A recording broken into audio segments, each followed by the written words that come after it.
Hello and welcome to this special event to honor the life and legacy of Yuri Orlov, the distinguished physicist and human rights activist who passed away in September at the age of 96. My name is Matthew Evangelista, and it was my privilege to be Yuri's colleague here at Cornell University. Yuri was born in Moscow and destined for a brilliant career in physics until his work on behalf of human rights ran afoul of the Soviet authorities, and he was imprisoned and then exiled to Siberia. In 1986, Yuri was deported to the United States, where, with the help of Cornell physicist Kurt Gottfried, he was hired to continue his physics research here at Cornell. In 2008, he was appointed professor in physics and in government, my own department, where he taught a popular undergraduate seminar on human rights and governments. He retired from teaching in 2015 at the age of 91. Yuri was once asked, what was the link between physics and his work in human rights? He answered, jail. It was typical of his sense of humor, but it was true. In the narrow sense, in that he continued working on physics in his head while imprisoned in a labor camp. And it was true in the broader sense, that his commitment to scientific truth reinforced his commitment to human rights. In our presentation today, you will hear about both aspects of Yuri's life. So here's what we have in mind.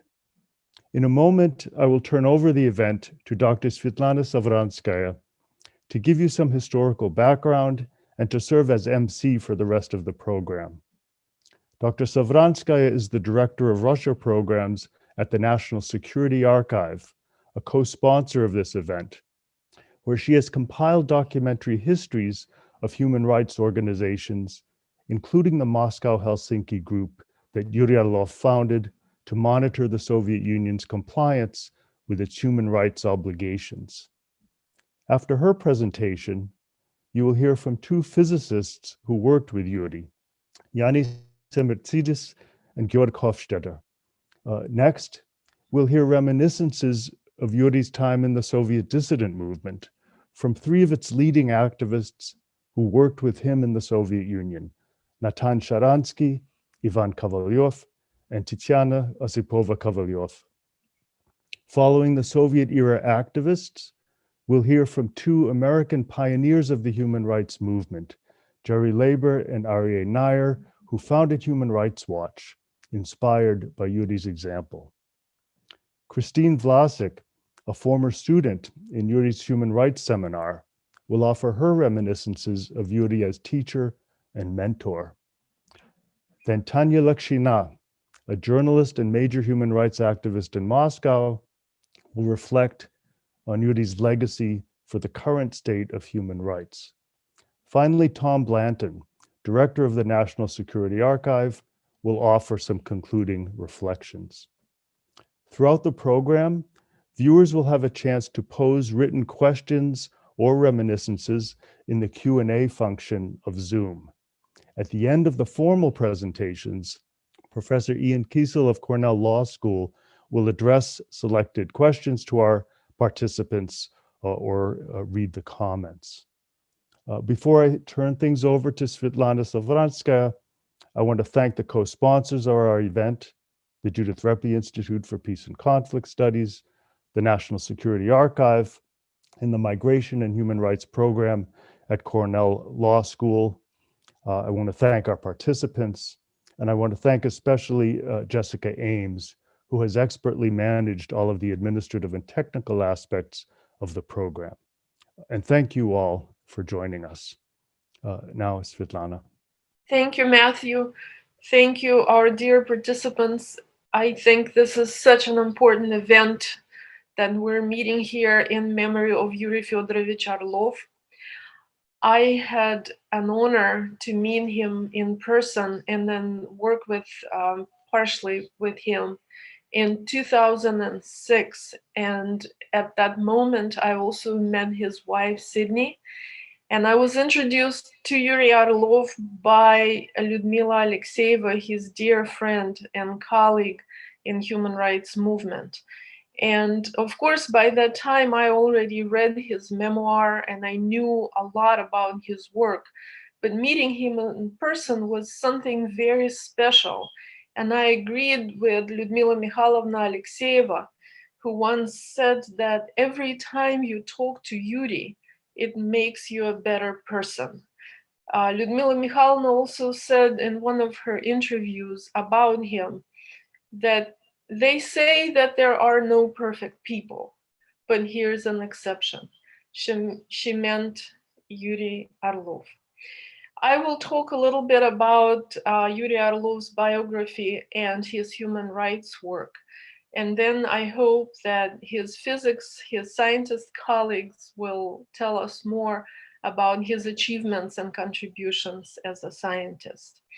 So Yuri was born in a village near Smolensk, and he lived there with his grandmother for his several years in his early childhood. His memoirs, Dangerous Thoughts, opened with a very interesting scene of him traveling with his grandmother in the snow, a dark night in the winter, followed by wolves.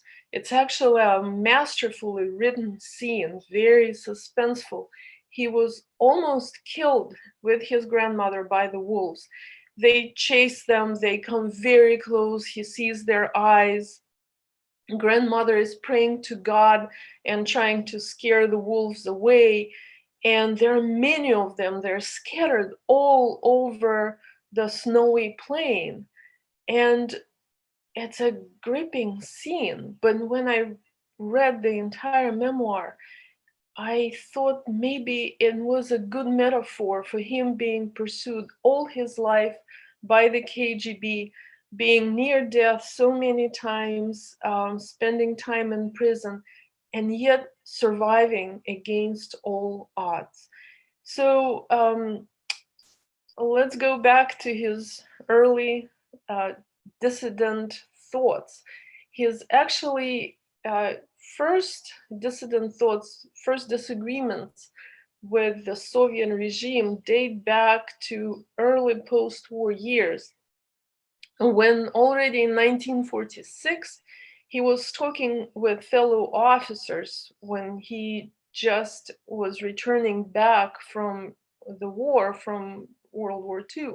He was talking about the Soviet regime and how there were real problems, that the regime declared one thing, but life did not go along with the declarations. It was very unusual at the time, but remember, he was the member of that victorious generation, people who won the war, who were coming back to peaceful life and hoping that real change could be made. Yuri Orlov took exams and entered very prestigious and newly founded department, Physics and Technical Department of Moscow State University, where he studied with the stars in physics at the time, Professors Berestetsky, Butker, Kapitsa, Landau, Landsberg.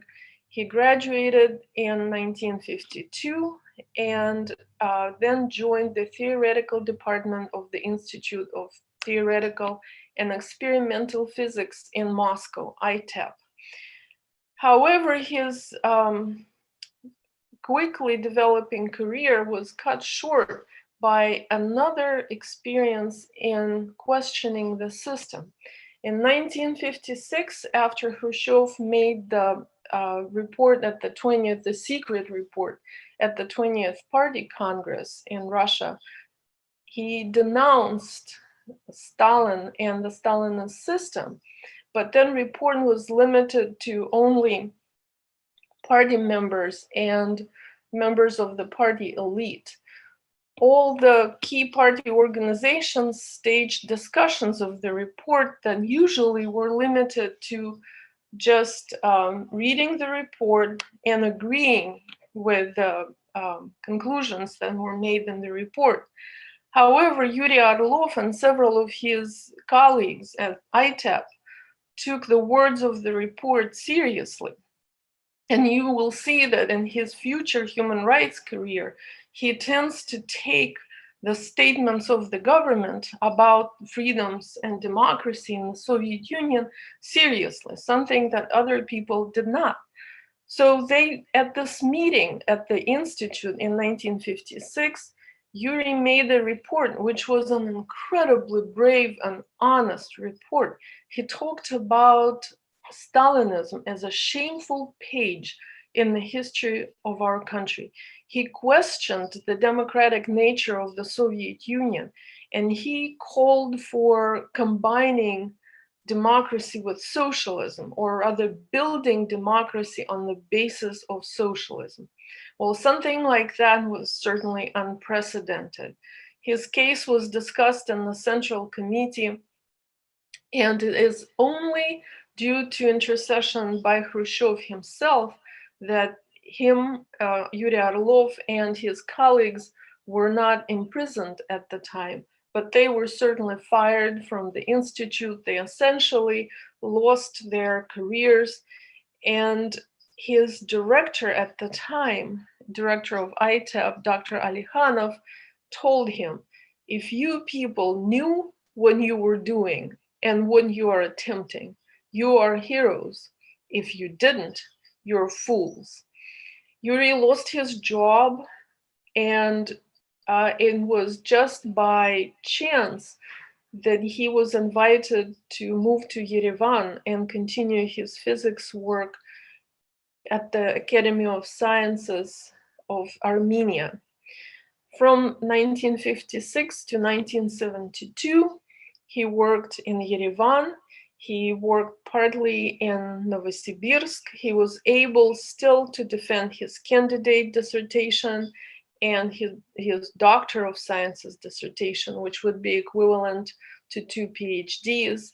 But all this time, he really wanted to contribute to science and to the Moscow circle of scientists which he left behind. In 1972, he was finally allowed to return to Moscow and joined the Institute of Terrestrial Magnetism and the Distribution of Radio Waves of the Soviet Academy of Sciences. However, very soon after returning to Moscow, he joined active dissidents. He met Andrei Sakharov. He very quickly became an important member of the dissident circle in Moscow. He became close friends with Lyudmila Alexeyeva and Natan Sharansky. Already in 1973, again, he just returns to the academy. He just starts his active work as physicist, but his real passion is human rights. He sees that Sakharov was bitterly persecuted in 1973, and he decided to join a very small circle of people who defended Sakharov. So in 1973, he writes a letter to Brezhnev, a public letter to Brezhnev. The letter is called technically "On the Causes of Intellectual Backwardness of the USSR and Proposals to Overcome It." The letter came to be known as 13 Questions to Brezhnev. In this letter, he points out to the isolation of Soviet scientists from their Western colleagues and suppression of free speech and information as causes of intellectual backwardness, even when the Soviet Union had wonderful researchers and wonderful results, as Yuri Orlov said in his letter. So essentially, in this letter, again, he denounces the Soviet system as being not democratic. He demands reforms that would build democracy on the basis of socialism. And these reforms would include dismantling of the repressive apparatus and of the official scientific ideology. He called for introducing elements of capitalist economy, allowing free travel abroad and exchange of ideas. He called the Soviet system under Stalin slavery without private property, which was just a shocking expression at the time. In the 4 pages of the letter, Orlov criticized Marxism as a theoretical construct, and he laid out his vision of a comprehensive reform of the Soviet system, starting with, and I'm quoting, as the first step, abolition of the censorship of the press, free exchange of information, and glasnost. If you read this letter now, then to a large extent you can foresee the perestroika reform that was carried out in the late 80s by Mikhail Gorbachev. And the point here is that the ideas of perestroika were prepared by the dissidents working in the 1970s, fearing for their freedom and their lives, but they prepared this basis on which perestroika ideas could grow. As a result of the letter, again, he was fired from his research position at the Academy of Sciences, and from that moment on, he never worked as a scientist formally in Russia. He did some tutoring, he edited some science films, but he never was able to do research in theoretical physics.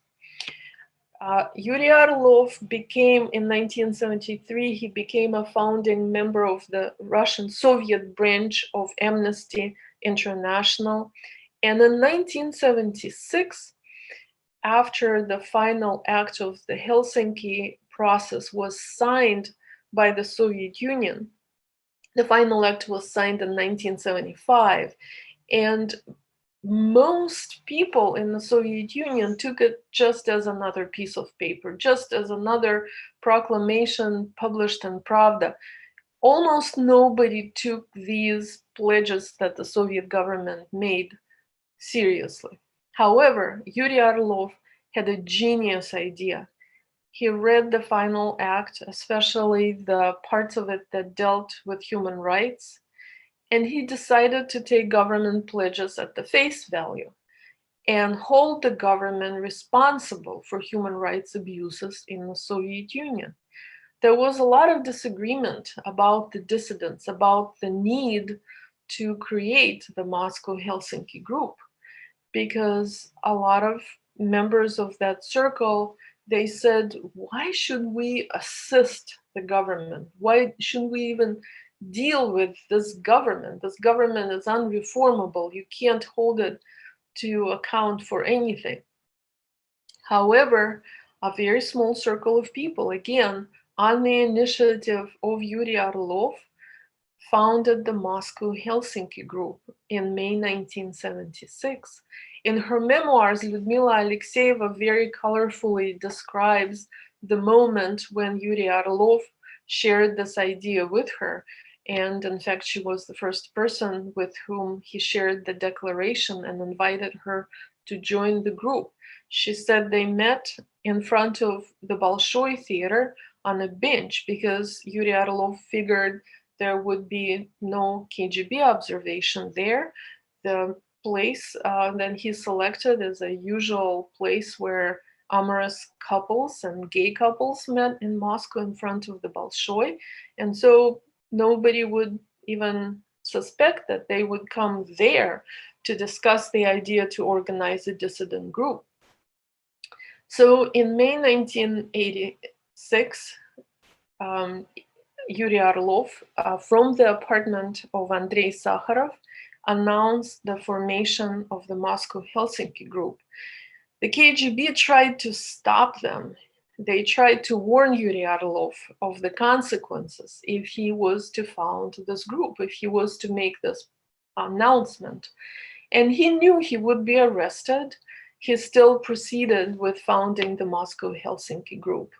Moscow-Helsinki Group began issuing reports about human rights abuses in the Soviet Union, and they sent the report to the General Secretary, to the Central Committee, and to all the embassies of countries who signed the final act in Moscow. And this is how they were able to publicize legally human rights abuses in the Soviet Union. This act actually proved to be very successful because the regime was confused. The regime did not know initially how to react to this group that used the law, the Soviet law, and the signature that Brezhnev put under the Helsinki Final Act to essentially hold the government accountable. This action, the creation of Helsinki Group, very quickly led to formation of similar groups all over the Soviet Union and in Eastern Europe. So this group started a global Helsinki movement.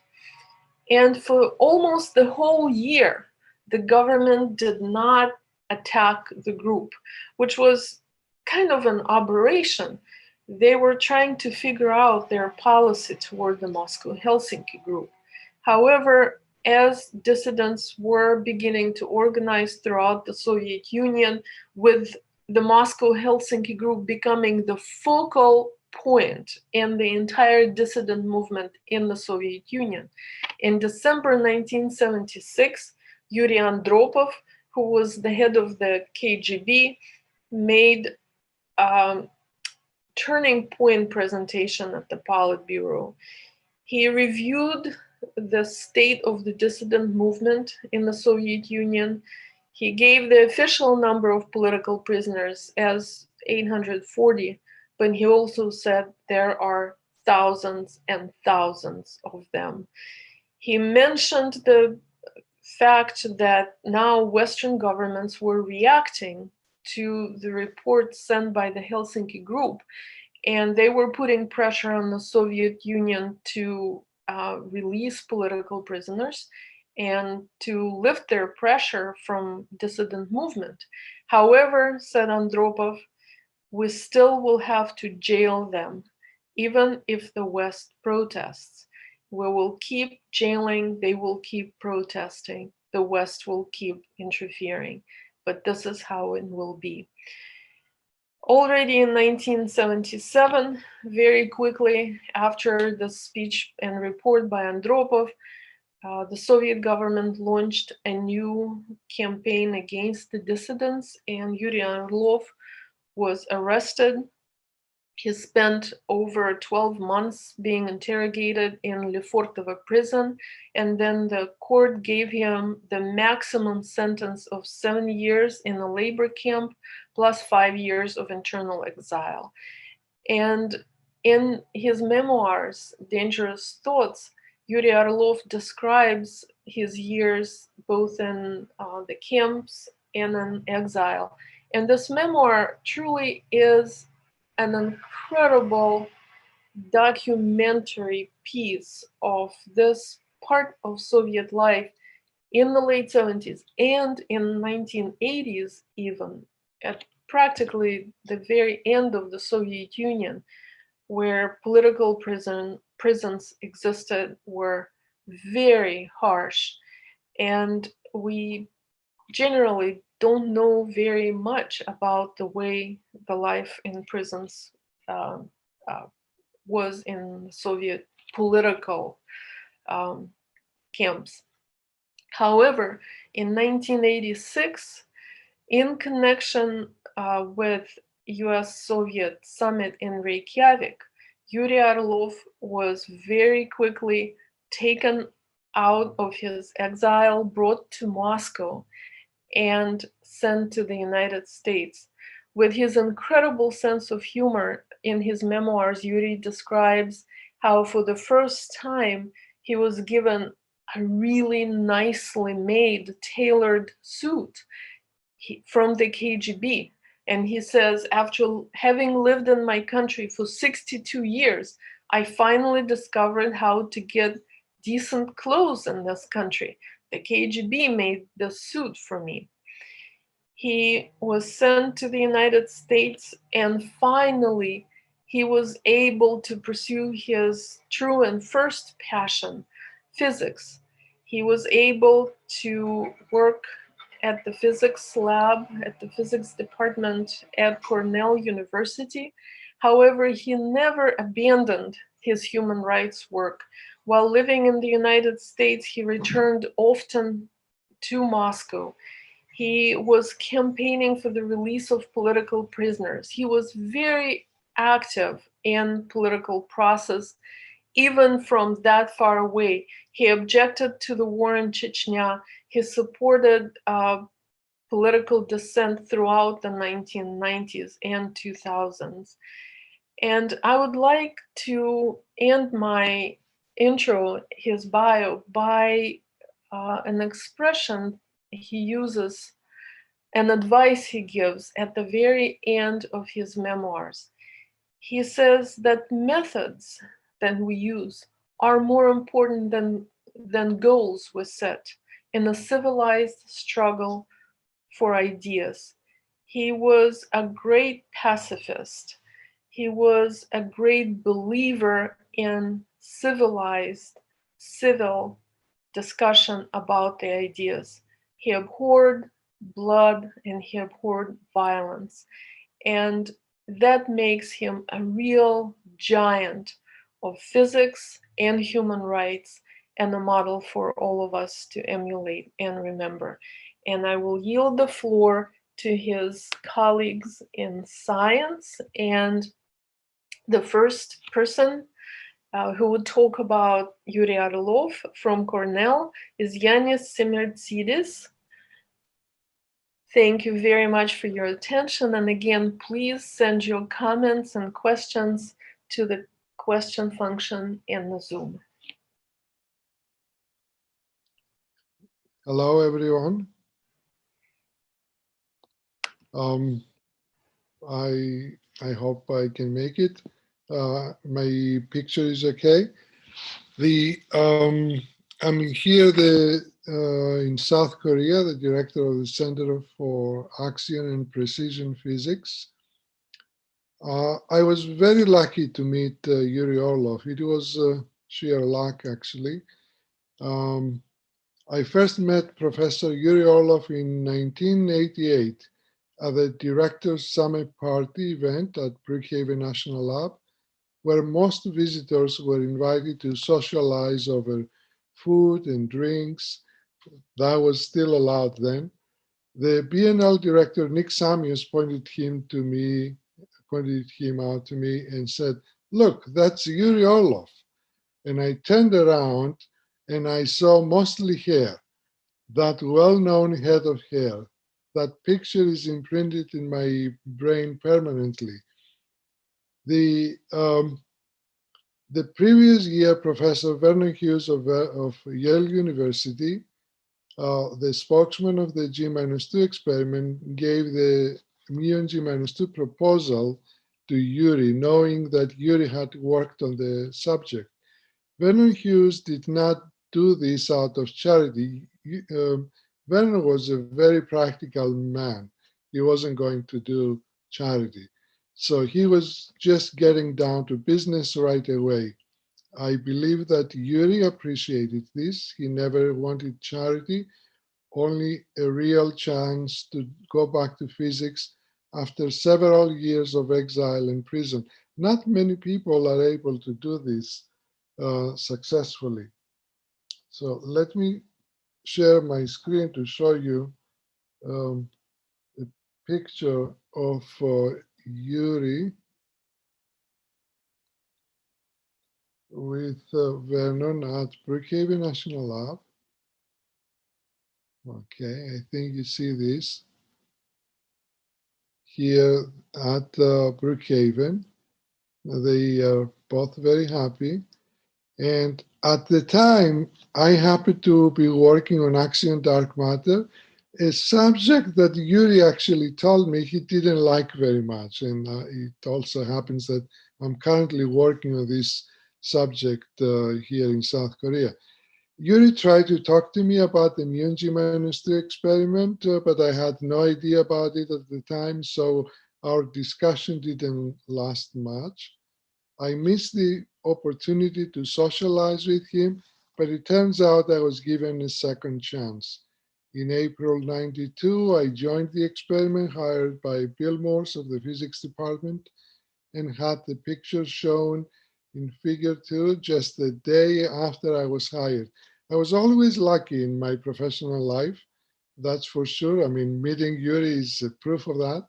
And I always worked with very good physicists and strong personalities with the highest integrity possible on very interesting subjects.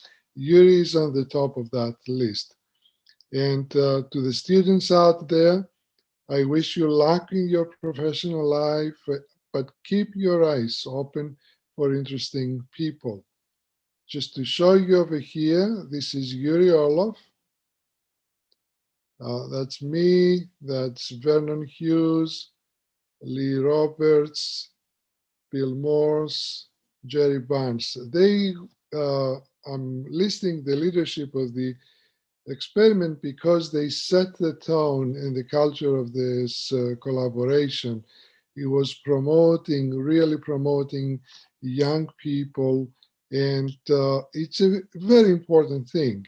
You need to choose well. You have to be in a place that has the highest integrity and highest standards. I was very lucky about that. Okay, the G-2 magnet had to be wound in situ, and it was the largest diameter magnet at the time. The larger collaboration, you see a lot more people, actually a lot more physicists too. This is the finished magnet. That magnet, 15 meters in diameter, was the largest diameter magnet at the time. Now you have LHC in Switzerland, much bigger, but still this at the time was the largest. So the mu G-2 collaboration culture was amazing with very high standards in every aspect. It was high priority to protect the young scientists and promote them. So the leadership deserves a lot of credit for that. Yuri would visit Brookhaven from Cornell University for extended periods of time, and he didn't have an office to stay, so I took the opportunity to invite him and shared my office with him. Yuri had difficulties communicating his ideas to the collaboration because he was very mathematical. I mean, he was very mathematical. He would use shorthand notation. It's just very hard to follow. But also because the language was that of accelerator physics, and most of us were trained as particle physicists. At the time, also, his English skills were not the best.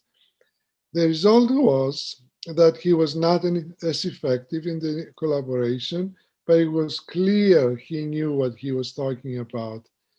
But being in my office gave me more opportunities to understand what he was saying, so I became his communicator, translator of his ideas, and followed his work closely. This was lucky for me. He gave me the unfair advantage of being the first person to discuss his ideas and occasionally even contribute to them, gaining confidence and credibility in the collaboration. Many people, I have to tell you this, many people contributed new ideas to the G-2 experiment and storage ring ATM experiments and so on, but Yuri's were unique. Nobody could have said, I could have had this idea. In many aspects, we were successful because of the solid base he provided in understanding the experiments, especially the nonlinearities. He was the father of that in accelerator physics. He was one of the first ones to study that, and he understood it fundamentally. So for both the G-2 and the EDM projects, his knowledge was essential. Let me conclude this presentation by describing one conversation I had with him. I had just finished reading his book, Dangerous Thoughts, in which he gives some important insights of the Soviet life and his role in the society.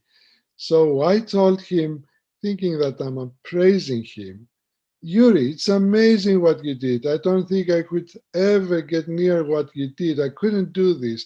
And he got visibly upset. And he said, Yannis, don't say this. All I wanted was to do physics. That's all. I didn't want to do this, but it was clear to me what was happening, and I had to choose. You never know how you're going to react when the question comes. It's true. Yuri Orlov was an amazing physicist and a profoundly decent man. To me, he was a great friend, mentor, colleague, and a generous human being, standing up for what are and should be universal human rights. And our world can learn a lot from people like him. This photo is with him in September, from September 2015 on the porch in his Ithaca house. Meeting Yuri was one of the most important events in my life. I worked with him, interacted with him. I always felt at ease with him. I have to tell you, he never used me as a sounding board to talk his ideas. When he talked with me, it was full collaboration. And every time this aspect was just amazing. Great people do that. And I hope I can still learn to do this the same way. So I'd like to move to the next person. I think it is Georg. Yes, please. We're now moving to Georg Hoffstaetter. Thank you very much, Yannis. Yeah, thank you. I'm from the physics department at Cornell, and I would like to speak on Yuri Orlov as a pioneer in accelerator theory. Yuri was an inspiration and is an inspiration to many. This event mostly focuses on his human rights activities, but he has inspired many physicists, especially in the field of accelerator theory,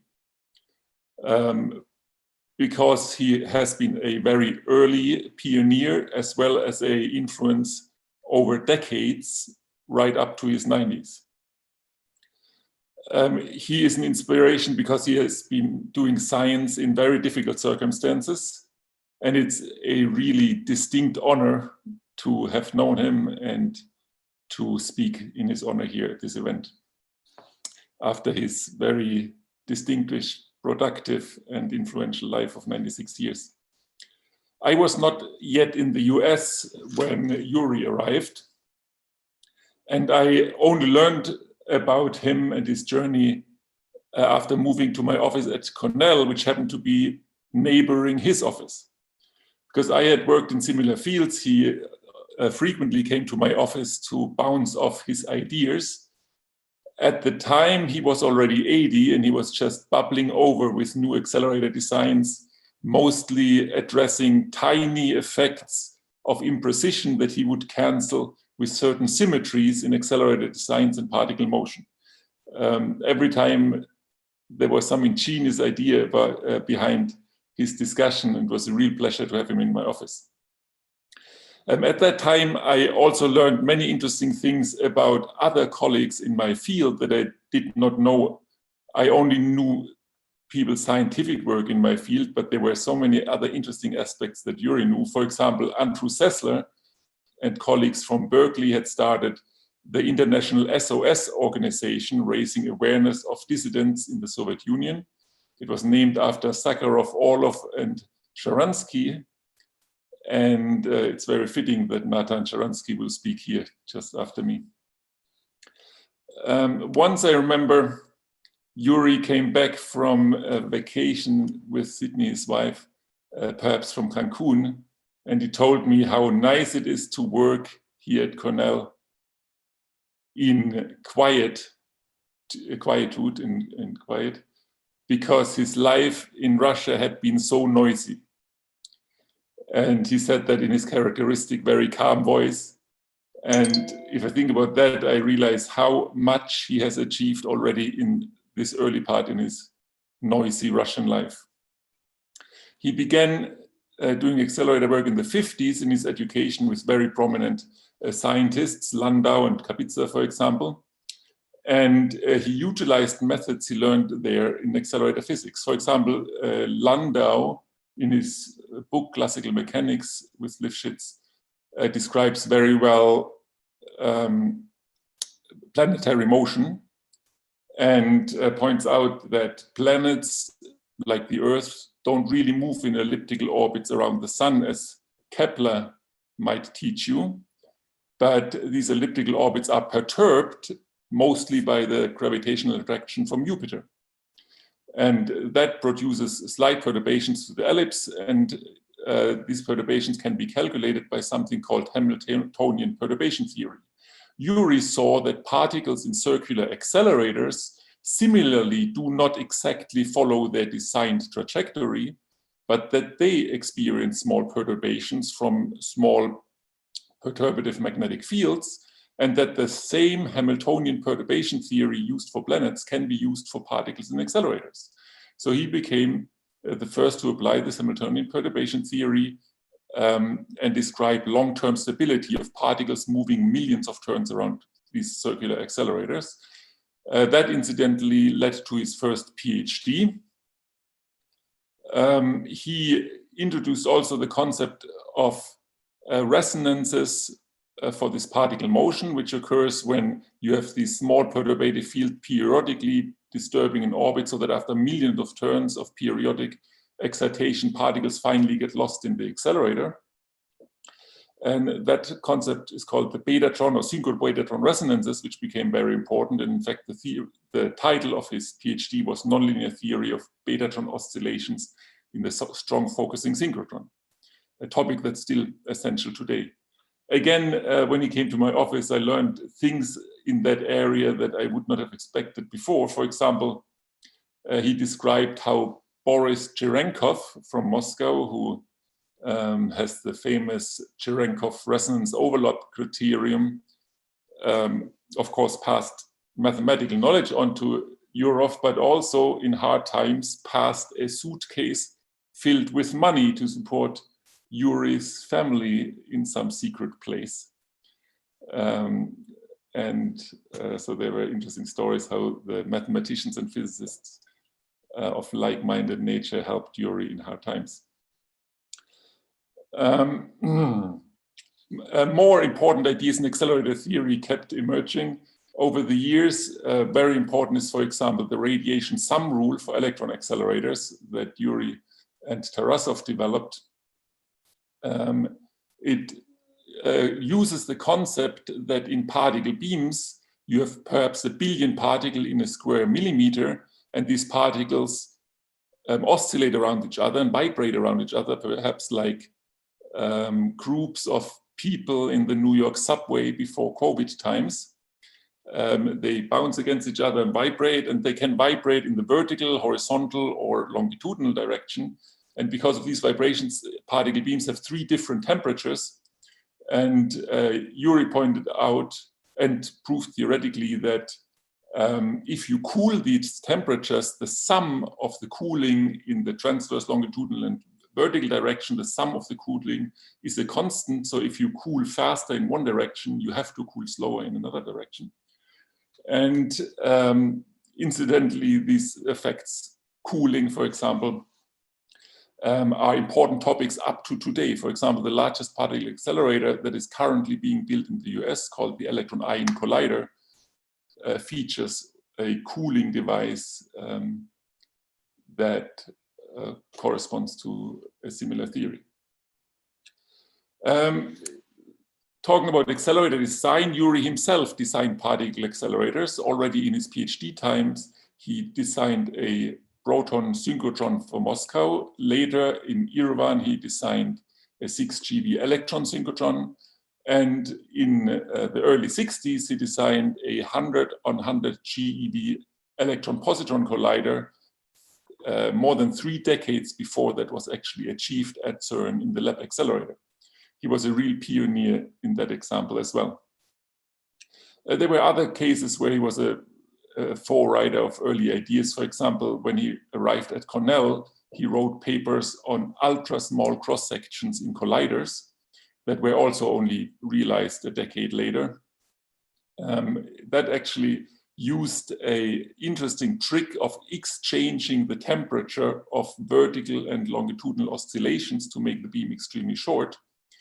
While that was never really used in a circular accelerator, it is a trick that is now important in electron sources and free electron lasers, showing again how wide the range of Yuri's ideas has reached in our field.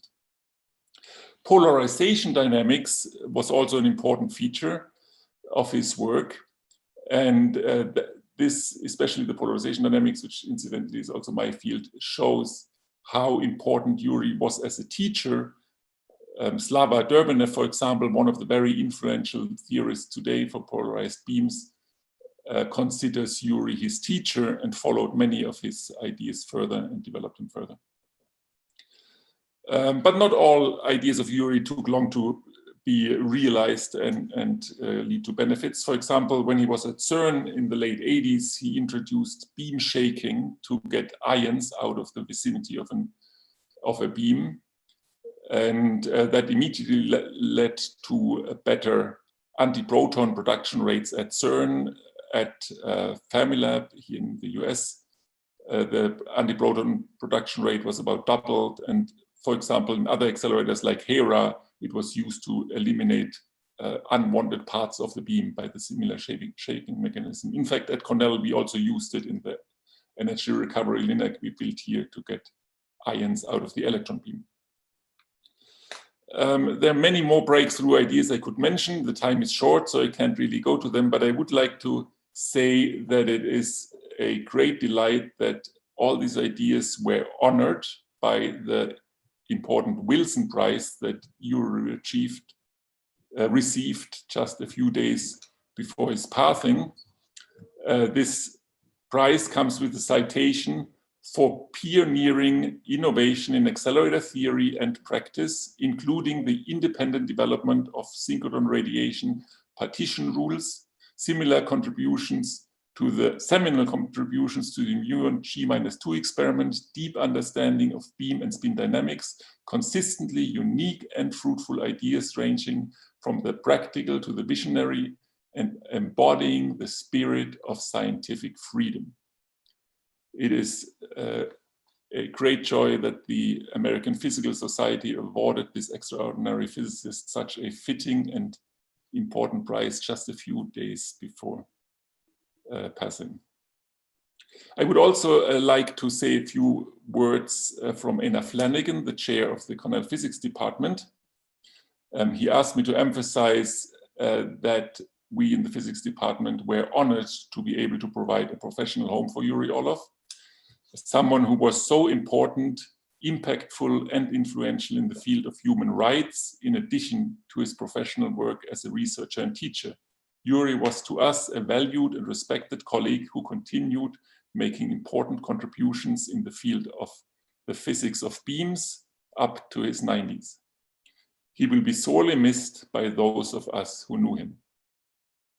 And finally, I would like to read a text that Slava Durbanev, the physicist I mentioned before, and a student of Yuri Orlov, sent to me as an example of the appreciation Yuri has with his many colleagues and friends. When I was a young scientist at the Butker Institute of Nuclear Physics in Russia at the beginning of my career in accelerator physics, I had the happy opportunity to contact and learn from several outstanding Russian scientists, among them Yuri Orlov. He influenced most of the problems I chose and also determined the method of investigation. It was Hamilton's method of nonlinear and non-conservative mechanics of charged particle beams, their spin mechanics, and their stability in accelerators and storage rings. And it included also quantum radiation effects to spin. Yuri Orlov was a reviewer of my first Soviet PhD on colliding beams and electron cooling in the 60s. Again, methods that are now important in the largest accelerator being built in the US. Many years later in the US, already during this century, I was happy to meet him several times and discuss very different matters, like the foundations and philosophy of quantum mechanics and of field theory, which were of profound interest to him and to which he contributed original exploration. As always with him, I was deeply impressed by his collegial and human kindness and sincerity. Such is the image of Yuri Orlov that I keep in my memory and heart, and so do his many colleagues and friends. Thank you. Thank you very much, Georg. And I would just like to add a very quick comment about Yuri's genius as a physicist. He was also able to explain very complicated concepts in a very clear way so that a layperson could understand. I heard him present a paper called Sakharov's Explanation of the Asymmetric Universe and the Search for the Neutron Electric Dipole Moment in 2008 at Harvard. And when he made that presentation, I understood absolutely everything. And that is a very rare talent. And now we will move back to Yuri's contributions in human rights, and we will hear from Natan Sharansky, one of the oldest dissident colleagues and close friends of Yuri Orlov. And I would like to remind our participants, people who are listening to us right now, to send their questions and their personal recollections of Yuri in the chat or Q&A function. Thank you. Natan, please. Yes, good evening, and thank you for inviting me. It's very moving to hear about Yuri from the specialists in physics. And while listening to these colleagues and trying to understand what I can understand, once I also was a young scientist, I understand that he was at the same time outstanding theoretical physics, in theoretical physics and in experimental physics. Even when there was citation of American Physics Society, it was both about his theory and his experiment. I'd say that in human rights, he played the same role. He was outstanding theoretician, writing and speaking, discussing about the nature of totalitarian regimes and the role of human rights and the importance of living as a free person and speaking the truth to the power. And at the same time, when the time has come, was ready to put a very important experiment, even if the price was his freedom or life. And I want to speak briefly about two episodes in his life when I was very close, standing near. One is creation of the Helsinki Group, and the other is the moment of his arrest. As Svetlana told, in 1975, Soviet Union signed with 35 nations Helsinki Agreement, where there were three baskets, so-called first basket about politics, recognition of the borders after the Second World War, what Soviet Union wanted very much, to recognize its occupation of Baltics and other territories, and control over Eastern Europe. The second was about economical cooperation. Also, the Soviet Union was very interested. And the third, non-binding, was about need to respect human rights. And unanimously, dissidents in Soviet Union felt that the West again bought lip service of Soviet Union. That in fact, the West betrayed human rights because the first and second concessions are very real. As to the third, Soviet Union has a big record of talking about you have one understanding of human rights and we have the other understanding, and nothing will happen with this. And I was very active in Soviet Jewry movement. Jews were fighting for their right to live as Jews and to go to Israel. And becoming with the time like a spokesman of our movement, I also tried to help to Andrei Sakharov with his connection with the foreign press in Moscow, what was very difficult. And there I got to know Lyuda Alexeyeva, Yuri Orlov, Andrei Malrik, and we had all these discussions about how this Helsinki Agreement will turn into another betrayal of the free world, of the question of human rights in the Soviet Union. And then while discussing, I said, no, let's use the experience which we have with Jewish organizations all over the world. Let's send a letter. Let's talk with different representatives of public opinion of the West, how we understand human rights. And if you'll discuss and we'll come to some common understanding, then it will make more difficult to Soviet Union or to the Western countries to accept the lies of Soviet Union. And so it was a nice idea. Andrei Malrik started collecting the signatures for such a letter. And then he was forced to leave Soviet Union. And when we were coming from the airport, and I wanted to continue our conversation with Yuri about such type of letter, he abruptly stopped and said, you know, I decided no more conversations. We have to create our own group to monitor Helsinki agreements by Soviet Union. We have to prepare the documents. We have to send them to all the world. We have to attract attention to the violation of human rights by Soviet Union. He said, of course, sooner or later, we all will be arrested, accused of high treason. But at least then, the West will have to act. I was a little bit taken aback. And it was really very clear that the man understands the price which will be paid. But he said the time has come to move from the conversations to actions. And so in a few days after this, he wrote this first declaration. He showed it to Lyuda Alexeyeva, to Elena Bonner, to Alexander Ginsburg, to me and some others. Helsinki Group started. And really, as he predicted, in 9 months we were arrested or exiled.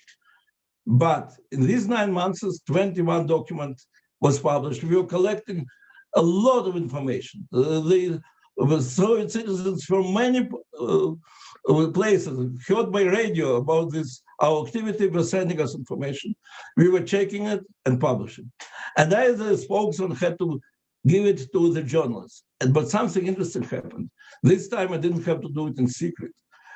American embassy officially was asking to get these documents and to send to American Congress, because in American Congress was created special Helsinki Watch to study our documents. And in many countries, today's Human Rights Watch in America, it was Helsinki Watch created as a result. So when we were arrested, already the Helsinki agreements, the third basket of Helsinki agreement, was at the center of all public debate, and Soviet Union could not avoid it until the day of his death. Now about the arrest of Yuri. 9 months after this, we get some information. There was one informer in KGB who later paid many years in prison for this. He informed us that Yuri Orlov is going to be arrested. And Yuri Orlov, this already not a young person, at night simply jumped out of his window. On the other side, then KGB tails were standing and disappeared. When in the morning they came to arrest him, he wasn't at home, so they arrested another dissident, Alexander Ginsburg, also very active in our group, and started looking for him. For a few days, they looked for him all over the Soviet Union, in Yerevan, in Novosibirsk, in Smolensk Oblast, that village where he was born, everywhere, and couldn't find him. Then, a week after the arrest of Ginsburg, Lyuda Alexeyeva calls me in the morning, asks me to come urgently. I say I cannot, and she said, no, I feel myself very bad. She said, come urgently. I understand something important happens. I come, suddenly there comes to see me somebody who is addressed as a peasant. I couldn't even recognize him at the beginning. That was Yuri Orlov. He came to Lyuda's apartment, was sure that nobody recognized him. And he's writing me because he doesn't want to speak loud, the KGB will not. He's writing me, please, I want to have a press conference. Can you bring now here some foreign journalists? And I write to him, my God, there are KGBs looking for you all over the Soviet Union. The moment I bring the journalists and you say anything, you'll be, after this, you'll be arrested. And he writes, I know, but all our power is the power of this free word.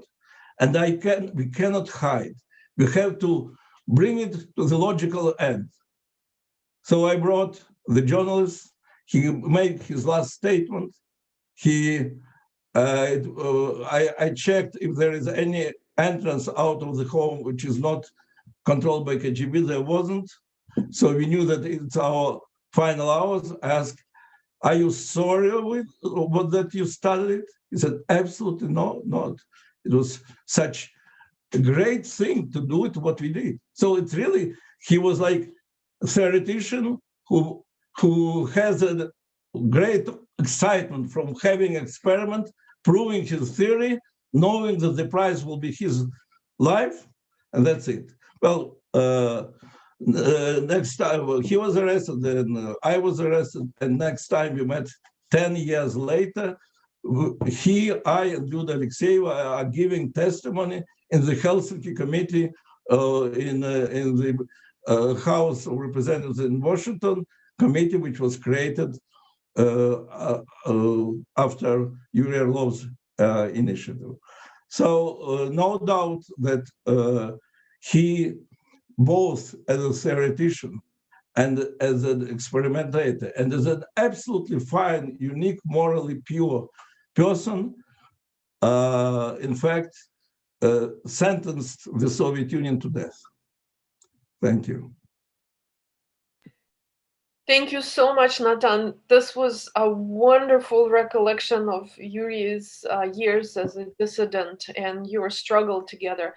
And now for the next generation of human rights activists, we'll go to Tatiana and Ivan Kovalev, and they will hopefully also talk about Sergei Kovalev's memories of Yuri and their own work. Thank you. Yeah, hi everybody. There is not much to say about Sergei Kovalev and Yuri collaboration. They knew each other. They signed few appeals together, but their work was sort of independent from one another. And talking about their work, Sergei Kovalev was one of the people organizing so-called Initiative Group for Human Rights in 1969. And Helsinki Group was sort of a successor of that group. It is important to note that both groups used appeal to international society rather than appealing to Soviet government as it was sort of practiced before. There was already mentioned several times that Yuri was a great scientist, and he was sort of using a scientific approach in his human rights activity as well. For example, there was already mentioned his book of memoirs, but before that, in 1975, there was another book of his published called «Возможен ли социализм нетоталитарного типа», meaning, is it possible to have socialism of non-totalitarian type? And it was his theoretical work in human rights field as well. Natan mentioned that the whole idea of the Helsinki Group was also a theoretical approach combined with experimentation, and that it was a success. I want to show you a couple of photos and talk about Yuri's time in prison, because I think it is very important to know the conditions in which this great humanist and great scientist was put. Let me share what? This share. Here I collected a few pictures. In the first picture, you see Yuri as a young officer in Soviet army. At that time, we already mentioned that he was thinking about human rights and democracy even at this time, in 1946 or so. I was curious, and I read his memoir for that. One of the most important questions for all the dissidents: how did you become the dissidents? What moved you? And in the road each one take is interesting, and many people were going from social activism in a Soviet frame, becoming a Komsomol member and then party member, and trying to improve, and gradually moving towards ideas of democracy and understanding that Soviet society is not what they want. Yuri's movement was very early, and he was a party candidate in 1945, when he was in army. It was sort of automatic, and then he postponed the becoming a party member.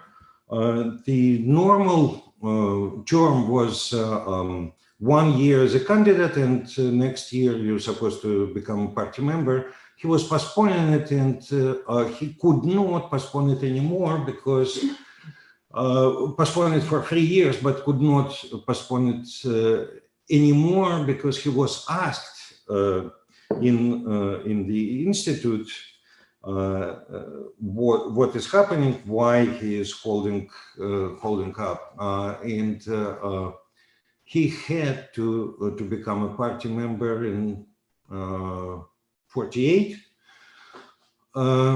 just because he wanted to continue his studies in the institute, in the college, in the university, I'm sorry.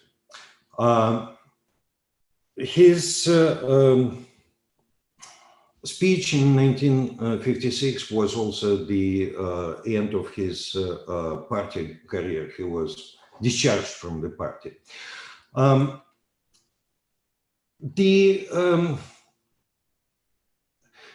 There was a tradition to gather by the doors of the so-called open courts on the dissidents. I should mention that formally the political courts were open, but in practice the access to the court was forbidden, and people gather outside. And this is one of the pictures of such gathering by the court in Vilnius, 1975, Day of the Human Rights, December 10, when my father was on trial. And here is Yuri, one of the participants. It was not so easy to come to Vilnius. Many people were stopped on the way and not forbidden to come to Vilnius, but Yuri managed, along with other friends of my father, like academic Sakharov here. This photo is at the trial of the Yuri. Yelena Bonner and Irina Valitova, then wife of Yuri, are here together. And there is a personal notice for us, Tanya and me, because Yuri's influence was great in science. We already spoke about it. It was great in human rights. We spoke about that. And he had an influence in our personal life because my wife and me become accounted at the door of the at the closed door of quote unquote open court of Yuri Orlov. And later he became a godfather of our daughter. So we sort of become relatives. Anyway, look at his face. This is one of the photographs that were widely distributed. That's how he looked before arrest. And compare with this. This is how he looked in internal exile after he spent years in prison. This is another version of the photograph taken at the same time.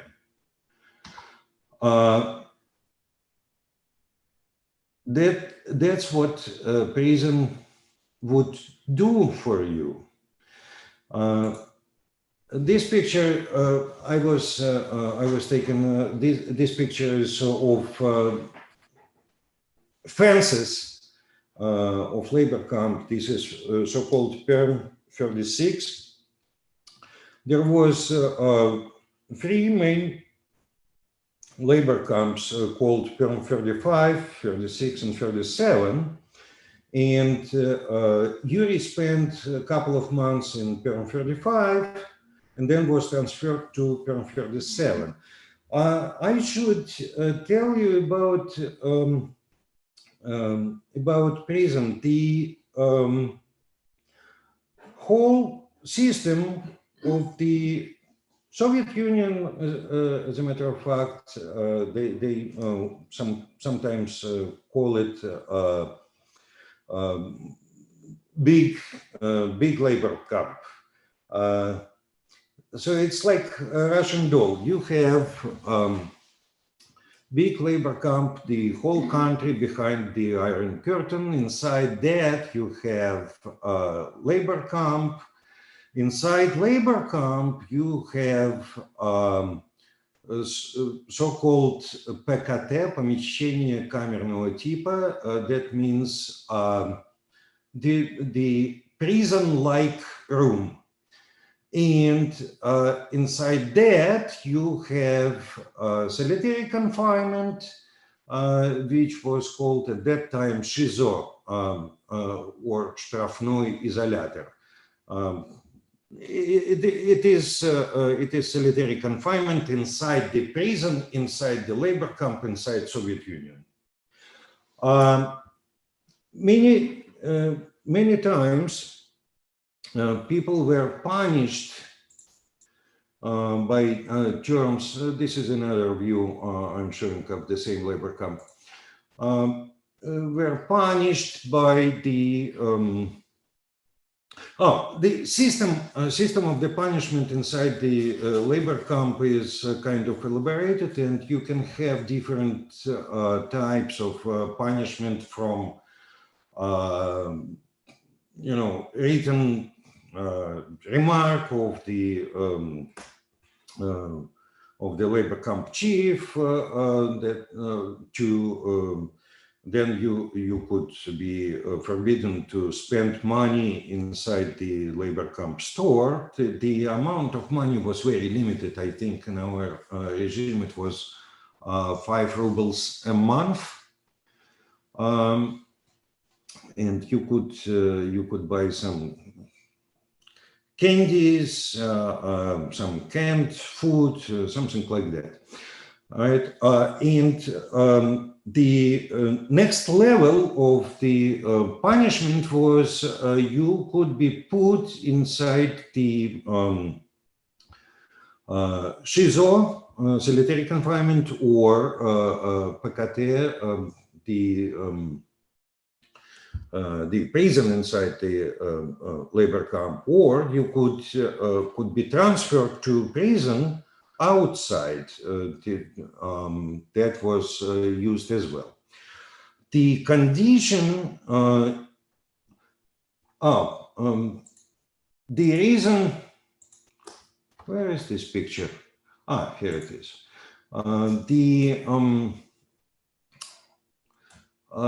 This is how labor camp clothes look like. We used to wear boots and this coat of rough material with a name tag on it. One of the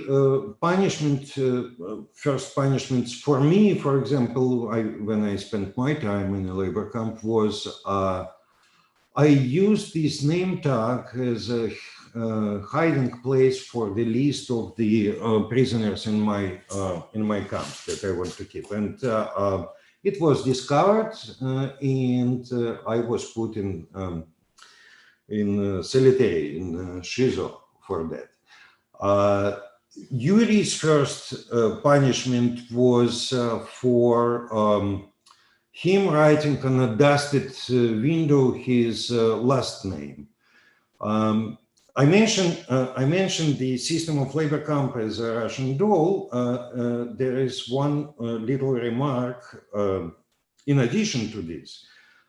His labor camp, Perm 37, was divided in half, and in so-called big zone and small zone, and there was a rumor that actually the small zone was organized especially for Yuri, because he was put there and he was surrounded mostly by the people who served their time for collaboration with German Nazis during the war.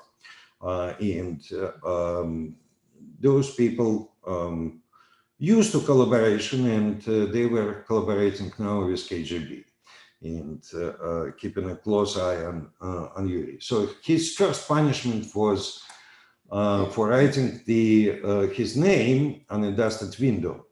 And for that, he was put in shizo, in solitary. The condition in solitary is that you would have decent, quote unquote, decent food every second day. And every second day, this is what you would have, a pound of bread. And I took this picture, obviously, in America, so that the quality of this bread is much better than what you would have in prison. But the quantity is 1 pound. We actually discussed that with my wife the other day, because she looked at this picture and said, "Is it how much bread you were getting?" Yeah, that was the rule. We were getting it in the morning, and we could use it throughout the day. And in her solitaries, in her labor camp, it was different. They were given bread 3 times a day, and it looks like it was even less in quantity than 1 pound, just a few slices. So one day you would have water, and that is original CAPP that was used in a labor camp. You could have hot water and a pound of bread. By the way, if you have on this spend time on this regime, you might discover that at least 7 different tastes of bread you could make out of it, depending on how long you would hold it and make sukhari, the dry bread. Anyway, and in addition to this ration, every second day you would have literally a few spoons of kasha or soup, and that would be it. On top of this, you would not have any beddings, no pillow, no blankets, just a wooden, I do not know English word for it, for nari,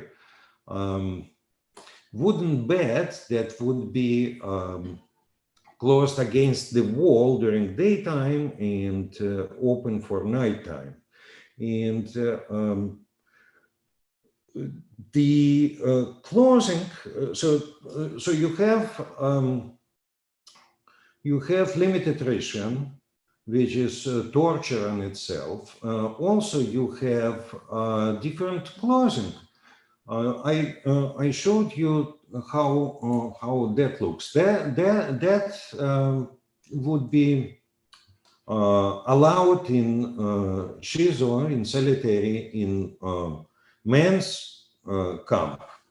Long sleeves and at least some decent clothes. It was different story in women's camp, because they were given the dresses that would simultaneously mini dress and maxi décolleté, so not even enough clothing. And Yuri was talking to his experience in solitary, and it was very cold. the labor camp was sort of on a border with Siberia in Europe, just next to Ural mountains, and the temperature there could drop significantly to like 40 Celsius below zero. And the heating in solitary was very poor. Sometimes you might see the ice on the window inside your cell, not outside, inside. The regulation was that if the temperature is too low, I believe below 18 plus 18 Celsius, then 16. All right. Then you would get permitted to get a cot inside the cell, but the thermometer that the labor camp guards would use would show this 16 or 18, whatever, even if you put it in the snow, and we witnessed that. So Yuri was put in such condition in solitary, and he could not sleep, and he said that he was using the how to say friction, yeah. He was going back and forth on this wooden bed by his hand to make it warmer, and then have a few minutes of sleep, possibly. He spent a lot of time not only in solitary, but in prison inside the camp. The term, a single term in a prison was half a year, and Yuri was punished by that 4 times. So out of his 7 years in labor camp, actually not 7, 6, because 1 year he was interrogated, so 6 years for labor camp. Out of those 6 years, 2 years he spent alone in the prison inside the labor camp.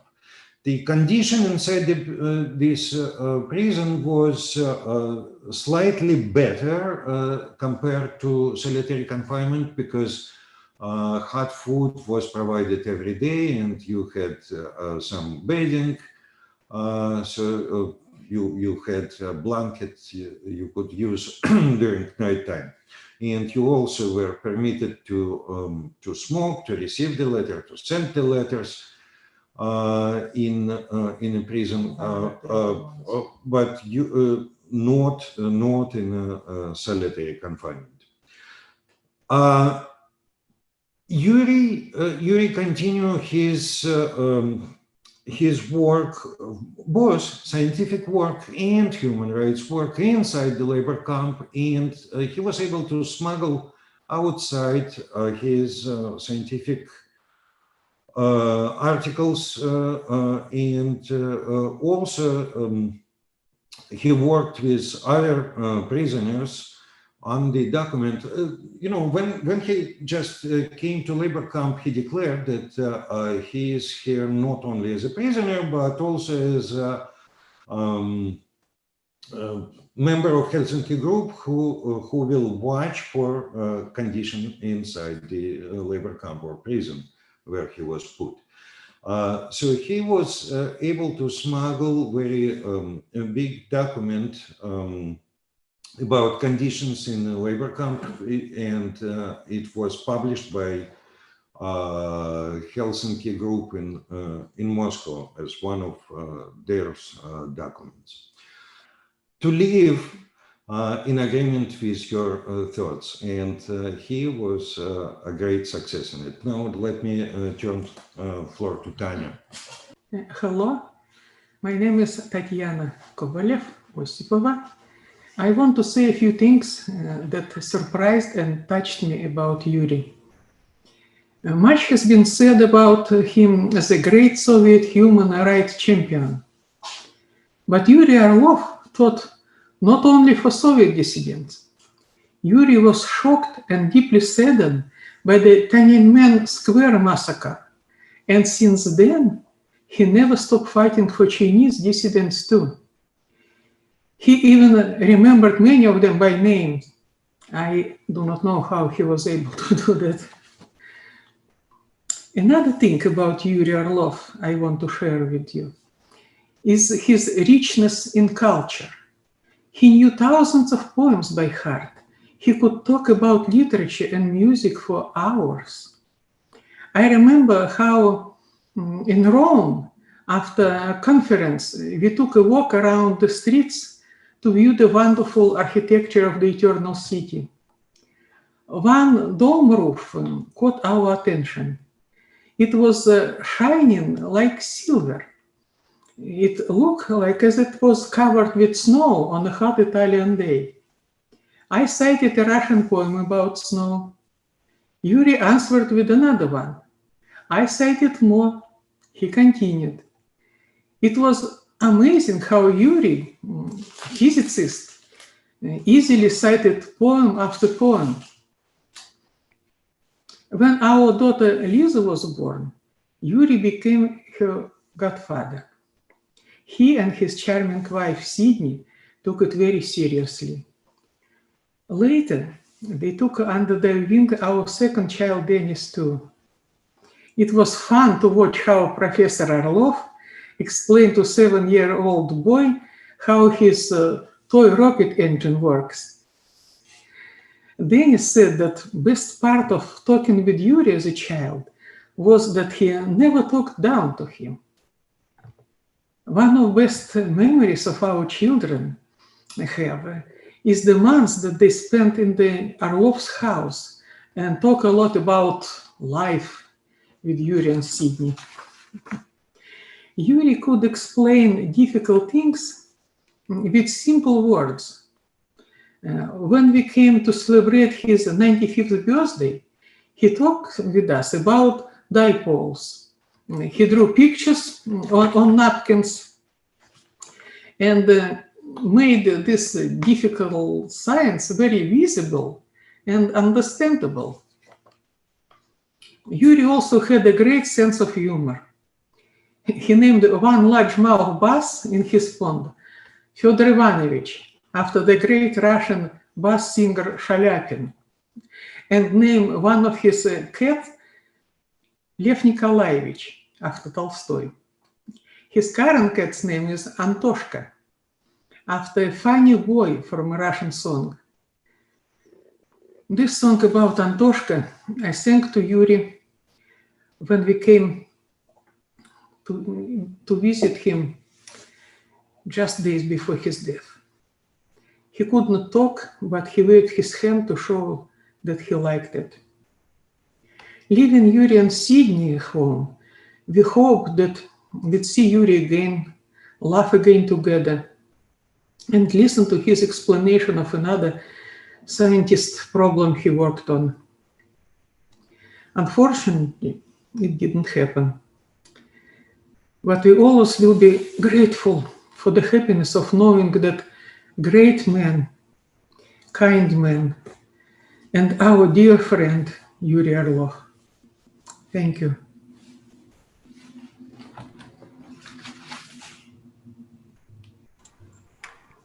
That was really beautifully said. Thank you.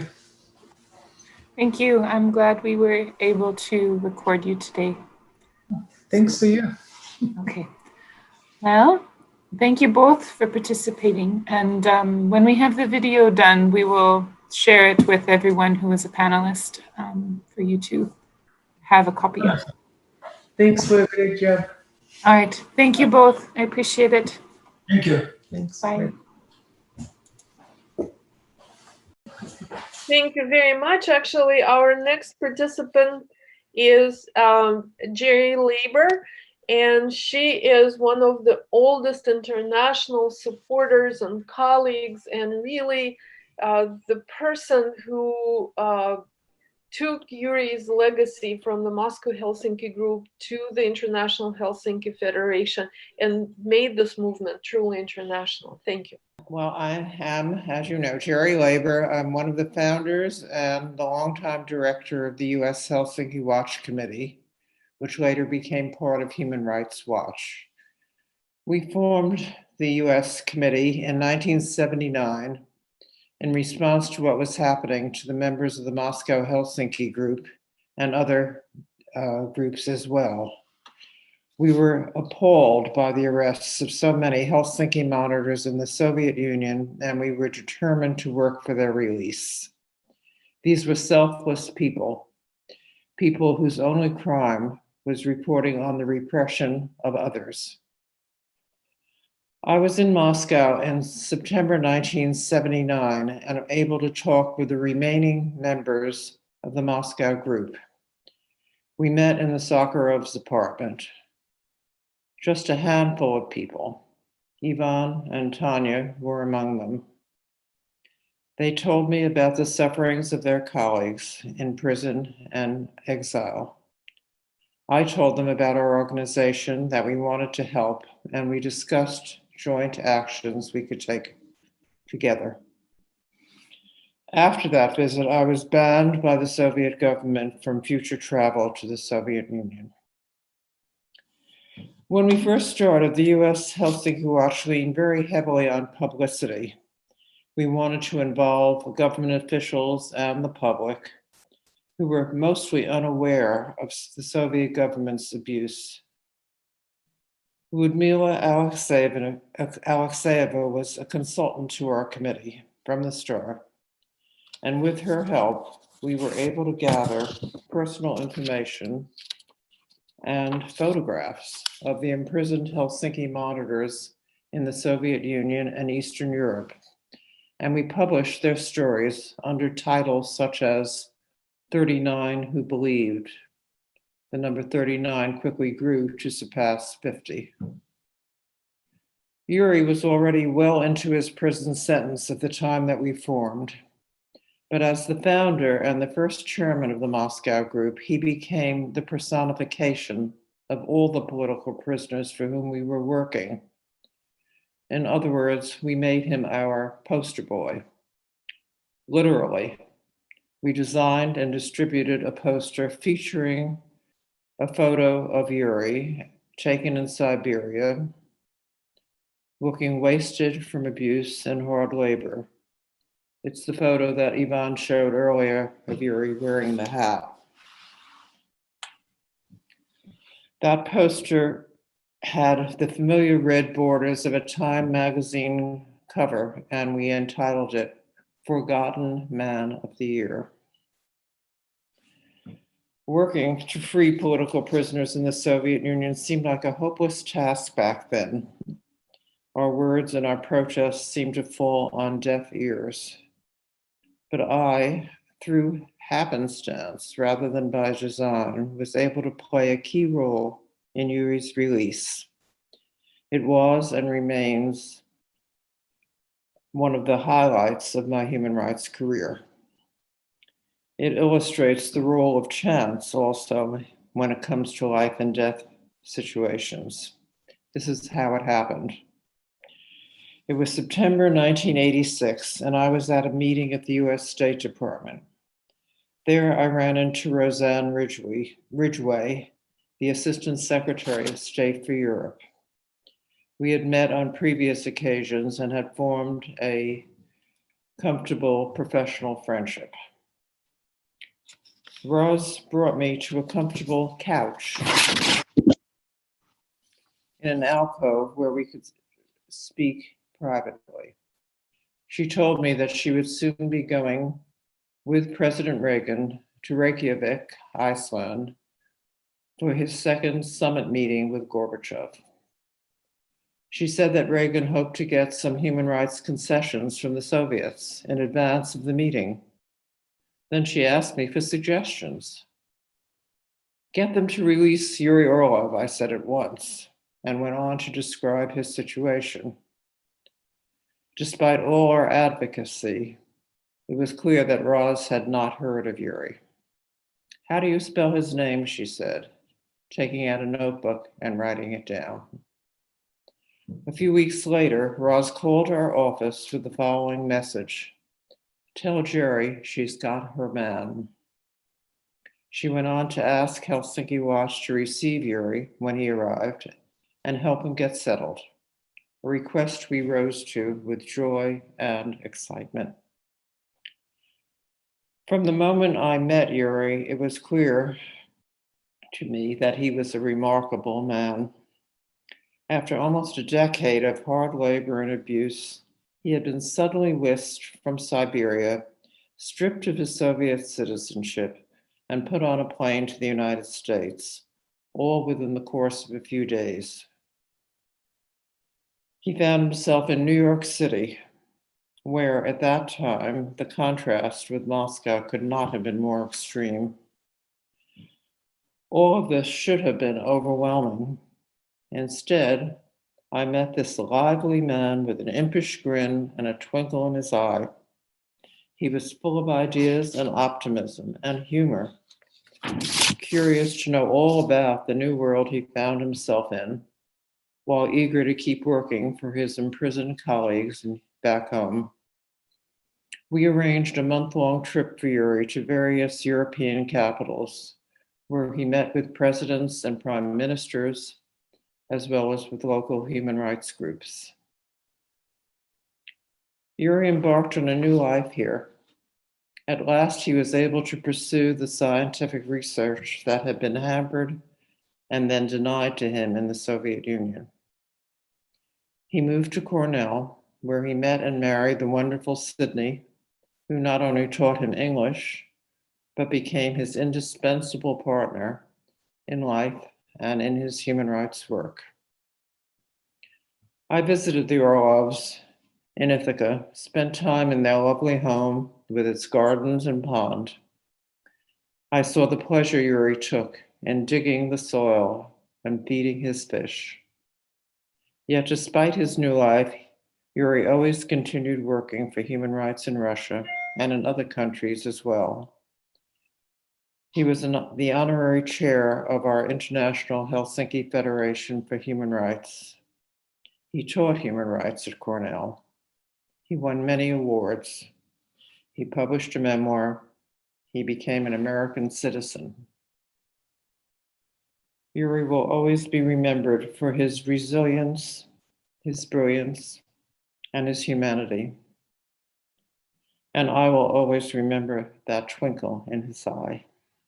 Thank you very much. Thank you very much, Jeri. And our next speaker is the co-founder of Human Rights Watch, Aryeh Neier. Please. I was one of those who was at Kennedy Airport in 1986 to greet Yuri Orlov, and I think Jeri Leiber's description of him is exactly right. Despite everything that had happened to him, he arrived and with good spirits, a modest man, and took to his new surroundings very well. I think what I'd like to focus on is Yuri's immense contribution to the international human rights movement. I consider him one of the founders of the international human rights movement, perhaps the most important founder of the movement. First, as has been mentioned previously, groups were formed in other parts of the Soviet Union following the establishment of the Moscow-Helsinki Group, which played an analogous role in Armenia, Ukraine, and other parts of the Soviet Union. The Moscow-Helsinki Group also inspired groups in other countries in the Soviet bloc. The KOR group in Poland adopted monitoring the Helsinki Accords as one of its focuses, foci. And not long after the establishment of the Moscow-Helsinki Group, Charter 77 appeared in Czechoslovakia, and like the Moscow-Helsinki Group, it started by announcing its intent to monitor compliance with the Helsinki Accords.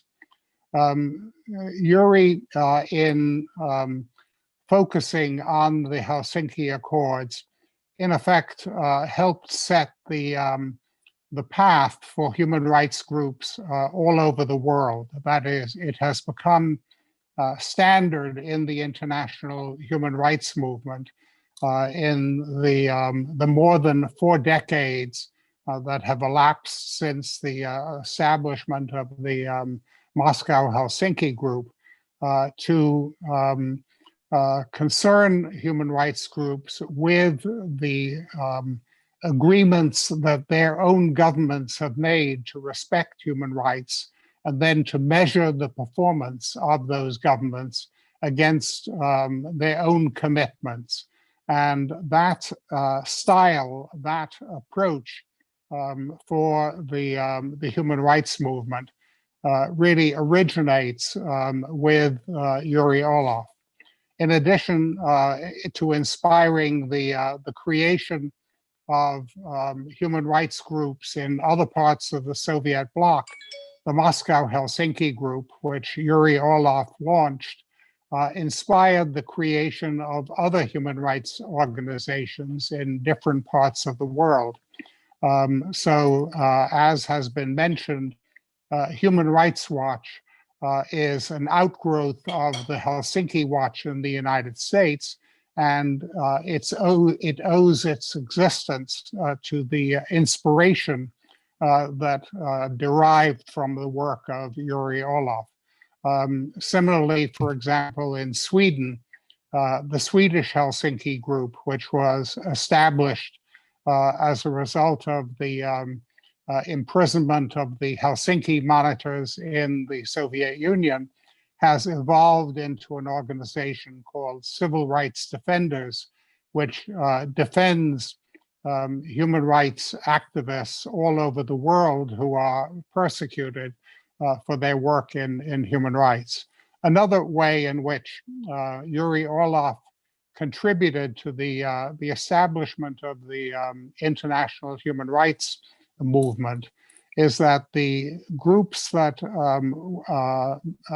developed to deal with his imprisonment and the persecution of others in the former Soviet Union were very often scientific groups which acted out of professional solidarity. There has been mention already of scientists for Sakharov, Orlov, and Sharansky, and other scientific groups also responded out of a sense of professional solidarity to the imprisonment of Yuri Orlov and the persecution of the scientists who were the leaders of the human rights movement in the former Soviet Union. The idea of professional solidarity has been carried on through the development of organizations like the Committee to Protect Journalists and Reporters Sans Frontières, which are organizations of journalists protecting other journalists, or an organization like Physicians for Human Rights, which acts in defense of physicians in all parts of the world who are persecuted for their role in human rights work. So Yuri Orlov contributed in ways that have not been sufficiently recognized to the development of today's international human rights movement. All of us who are active in the international human rights movement, whether we recognize it or not, owe a great debt to Yuri Orlov for his pioneering work and for setting the standard for human rights activists all over the world. Thank you very much. Thank you very much, Aryeh. And our next speaker is Tatiana Lokshina from Moscow. She is a human rights activist who is carrying on Yuri's work and Yuri's legacy. Thank you. Thank you very much for giving me the possibility to take part in this illustrious event. My name is Tanya Lokshina. I'm Associate Director for Europe and Central Asia at Human Rights Watch. And indeed, I'm based in Moscow and also had the honor of working for the Moscow-Helsinki Group for quite a few years in the late 1990s and the early 2000s. The first time I came across the name of Yuri Orlov was when I was still a graduate student in Boston, and it so happened that at the time, in the mid-90s, I had a part-time job at the local branch of the Andrei Sakharov archives under the leadership of Tatiana Yankelevich, the daughter of Yelena Bodan, Sakharov's widow.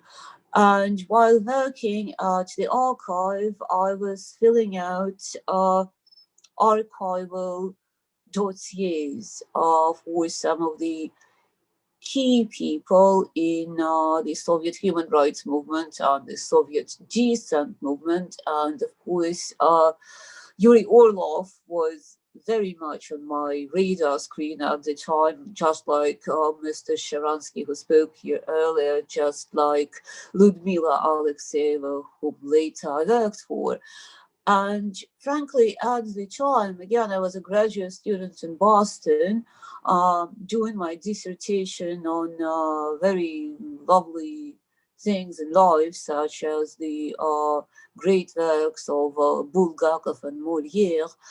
I had very little idea about human rights or politics, for that matter, but reading about those amazing people was mind-blowing.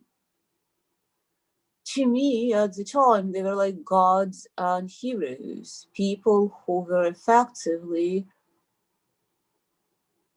fighting for the impossible and then achieving the impossible, defeating this monstrous totalitarian state.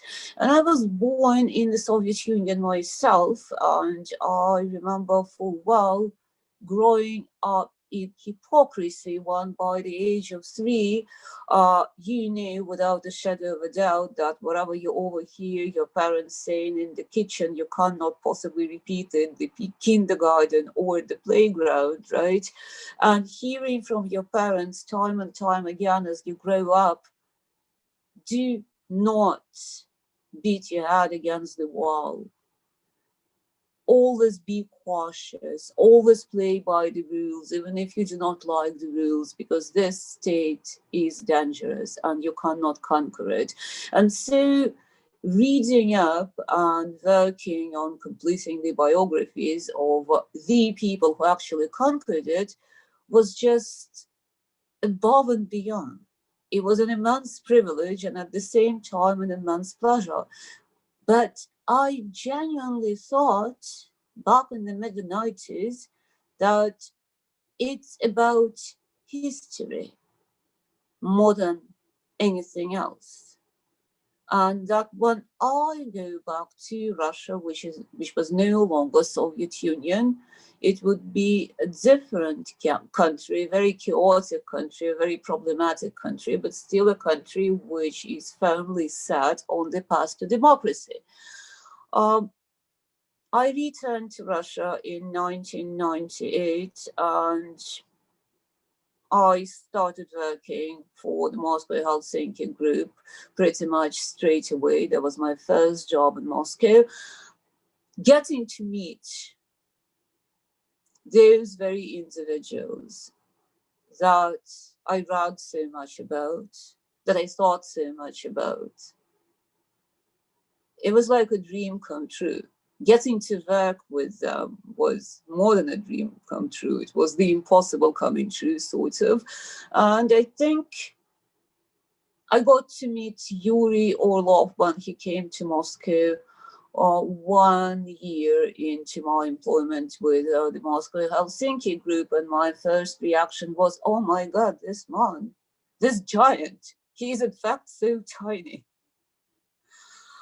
I was deeply fascinated by Yuri Orlov, his spirit, his personality, his devotion to human rights, and his devotion to science.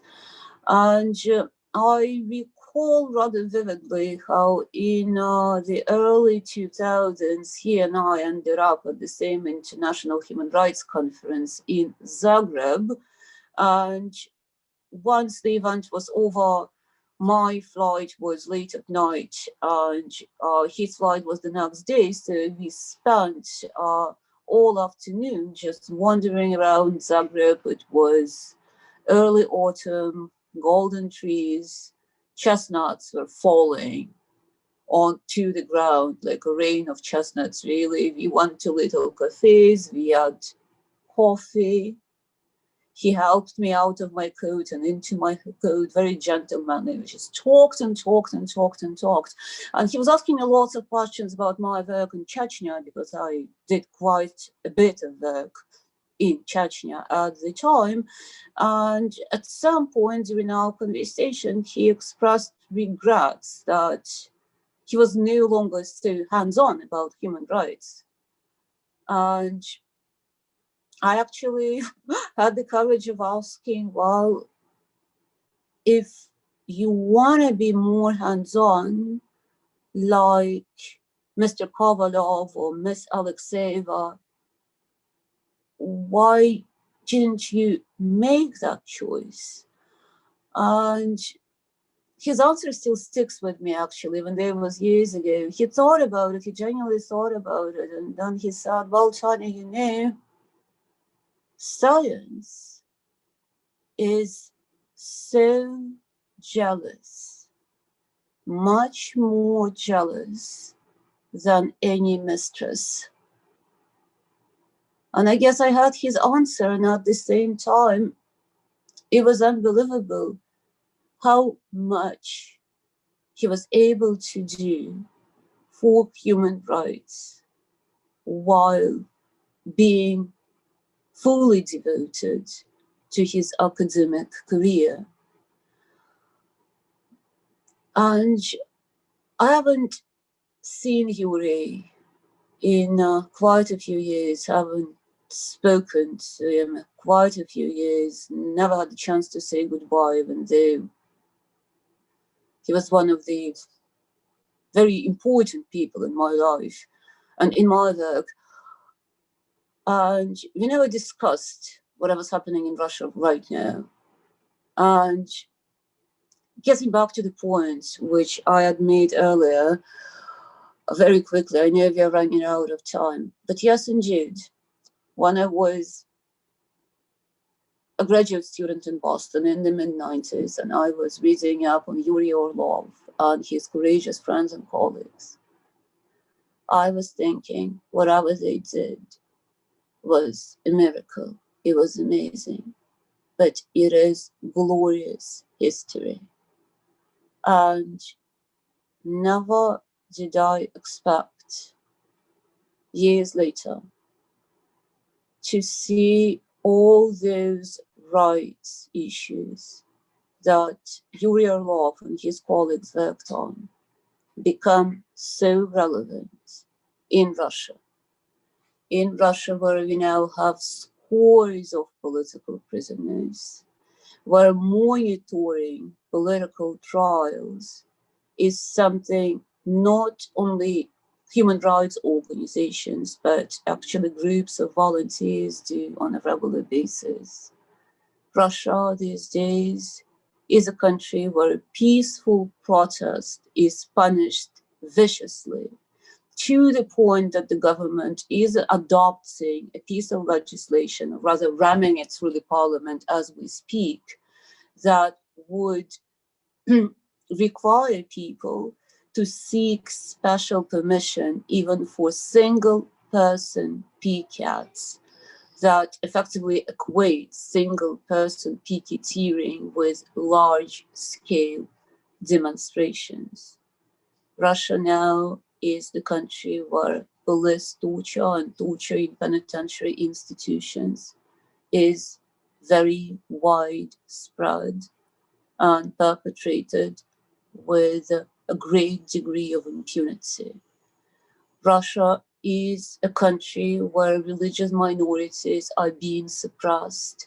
And one of the issues that Human Rights Watch has been reporting on over the past couple of years on a regular basis, just to give you an example, is the situation of Jehovah's Witnesses who are arrested, prosecuted, and jailed on extremism charges, as the organization is bound in Russia as extremists. Just like we are reporting on a regular basis on the plight of Crimean Tatars in occupied Crimea, who are prosecuted and imprisoned on terrorism charges, accused of membership in Hizb ut-Tahrir, a political Islamist group which in Russia is banned as terrorist. The abuse and misuse of counter-extremism and counter-terrorism legislation is a huge issue in Russia these days. And the government is doing its utmost in order to make life for human rights groups, human rights lawyers, human rights educators as difficult as possible. Human rights defenders in the country are labeled as foreign agents, which in Russian can only be understood as foreign spies and traitors, and they're being smeared accordingly, including by international broadcasters. The government comes up with new and new restrictions on foreign funding, bans foreign organizations, donor organizations first and foremost, as undesirable. The first two organizations that were banned undesirable in Russia were actually the Open Society Foundations and the National Endowment for Democracy, the organizations that contributed quite a lot of funding to leading Russian rights groups on a regular basis for years and years. And a very particular feature of this legislation on undesirable organization is not only to cut off the flow of resources, not only to expel foreign organizations from the country, but also, and first and foremost, to undermine the work of Russian groups and activists, as the law specifically enables the government to hold Russian nationals criminally liable for any liaisons with the undesirable foreign groups. As I said, I'm working with Human Rights Watch. I'm Associate Director for Europe and Central Asia at Human Rights Watch, and I'm based in Moscow. We still have an office in Moscow, which I think Jeri Labor actually founded back in the early 90s, one of the first international organizations to get registered in the Russian Federation. And one of the questions that I'm asked by all sorts of different interlocutors time and again, Human Rights Watch, how come you're still in Moscow? I have no answer for that question, but day in, day out, we do our work with the understanding that the government can come for us literally any day. Still, while we are able to do the job, we are going to persevere. And that, I think, is the mentality that we rather inherited from people like Yuri Orlov, Ludmila Alexeyeva, and the others. And I also think that if I had a chance to talk to Yuri today and rant about all the frustrations of working on human rights and trying to make some impact on human rights in contemporary Russia, this increasingly depressing and increasingly frightening place, I guess what he would tell me in response would be, oh, the Soviet Union was even more depressing and even more frightening, but we made it happen. Thank you very much, Tanya. Thank you for your wonderful presentation. And now we will hear from Christine Vlasic, who was a student of Yuri Orlov. Please, Christine, you have the floor. Hello, everyone. I'm incredibly honored to speak at this event. My name is Christine Vlasic. I'm a human rights attorney, and I met Yuri during my senior year at Cornell in 2012. If I had not enrolled in Yuri's human rights seminar, it's quite likely that I would have ended up working in an entirely different field and could be sitting here introducing myself as an anthropologist, a sociologist, or even a Mandarin Chinese interpreter, as these were a few of the diverse subject areas I studied while at Cornell. Luckily, I did enroll in the seminar, which was the professional turning point that put me on the path to becoming the human rights attorney that I am today. The first day of the seminar, there were about 20 of us sitting around a long table in the classroom. I don't remember all of the details. I'm sure Professor Orlov introduced himself, went over parts of the syllabus, and did some typical first day of class housekeeping. What I do specifically remember is that at the end of class, we were assigned around 100 pages of reading, which felt like a lot at the time, and we were given a writing assignment. When I returned to the seminar the following week, there were only about 8 of us left. I remember Professor Orlov saying something like, "Okay, good, now I know who was really interested in being here." He had given us a substantial assignment, knowing that anyone who was deterred by a few hours of reading and writing was unlikely to be committed to learning and fully immersing themselves in the human rights world he was about to share with us. I remember sitting through seminar meetings in awe as Professor Orlov described the origin of the Moscow-Helsinki Group and the group's work. Some of the stories he shared with us were so unbelievable they almost seemed fictional. If I remember correctly, he once shared a story about meeting with a friend who I believe was another dissident, and while they were speaking, the KGB appeared, and either he or his friend jumped out of a window and into a bush to hide. Seminar was always entertaining, engaging, and it was evident that although many of the events and stories Professor Orlov shared took place decades earlier and on another continent, he remained absolutely committed to protecting and defending human rights. Part of Yuri's ongoing commitment to promoting human rights included mentoring aspiring human rights activists. I visited him in his office in the physics building a few times, and probably would have visited more often if I didn't always get lost for half of an hour in the building when I was looking for his office. I remember sitting down with him on one of these visits and discussing what my plans were for after graduation. His main advice to me was, don't wait too long to go to graduate school. As I had spent the past 16 consecutive years of my life in school, I eventually embraced his advice, but only after moving to South America and spending the better part of a year working with Amnesty International. Yuri's support, encouragement, and mentorship did not end when I left Ithaca. It very literally followed me around the world. From Ithaca to Chile, to the United Kingdom, Kosovo, and Washington, D.C. The support went well beyond the letters of reference that would eventually help me to find work with human rights organizations and pursue studies in international human rights law. In preparation for this event, I looked back through a number of the long email threads between me, Yuri, and his wife, Sydney, whose class on propaganda I also took while at Cornell. We discussed everything from the work of the Committee Against Torture to current events in the Balkans and what the next steps in my career could entail. I cherish these conversations and am so grateful for the unwavering support and guidance that I've received over the past 8 years.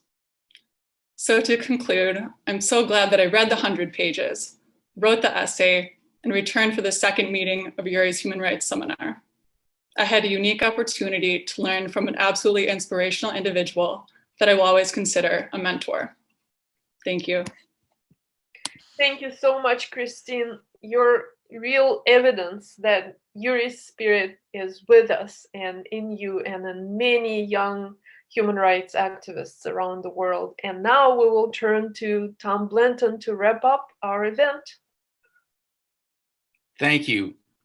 Thank you, Svetlana, and thank you, Christine, and Tanya, and Aryeh, and Jeri, and Yvonne, and everyone who's made such extraordinary commentaries about this amazing man.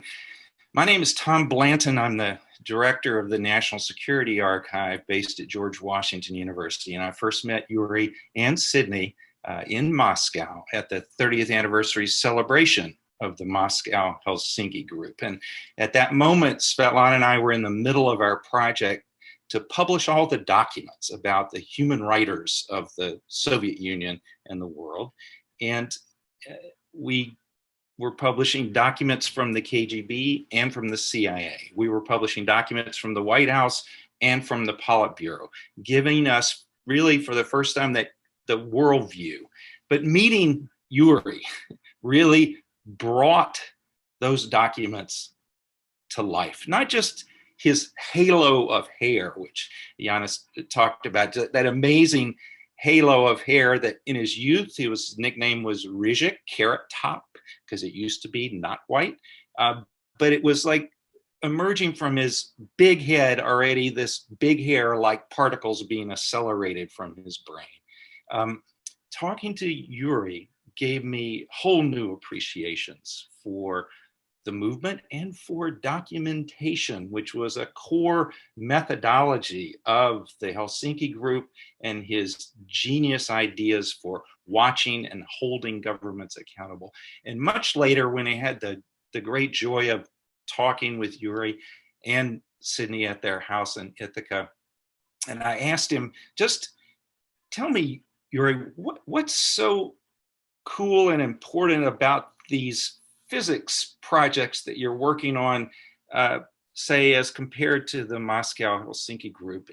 And he, as Svetlana said, was a genius at explanation, even to non-scientists. And he said, well, think about it this way, this muon collaborative, this G-2 series of experiments, they generate more and more precise measurements of 3 of the 4 fundamental forces in the physical universe: the strong force, the weak force, electromagnetic force, just not gravity. But the more precisely we can measure those, the better we can carry out future experiments, the better we can build on what we've known, the better we can expand physics. And I think the core theme running through all of our presentations today was that there was actually a 5th fundamental force in the universe that Yuri Orlov's life really personifies. And that is the force of moral conscience. That is the force of individual agency.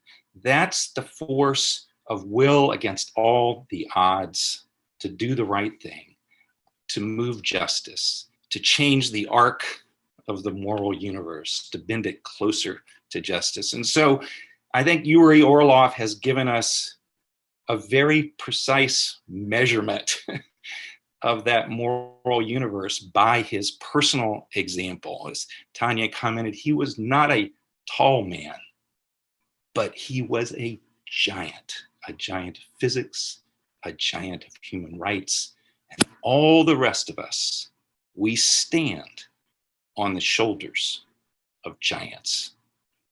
Yuri Orlov, our giant. Thank you very much. Thank you very much, Tom. And I would like to thank Matthew and Ian Cornell for organizing this very important event. And I will give the floor for the final word to Ian Kizel. Thank you. Thank you very much. My name is Ian Kizel. I'm a core faculty member at the law school's Migration and Human Rights program. And on behalf of Professor Evangelista, the Repi Institute, at Cornell and the National Security Archive, I just want to extend our deepest gratitude to our panelists and our presenters for sharing their memories and perspectives of the late Yuri Orlov, his contributions and his legacy as a physicist, as a human rights activist and dissident. And thank you also to all attendees. I hope we will take inspiration and resolve from this legacy, and I wish you all well. Thank you.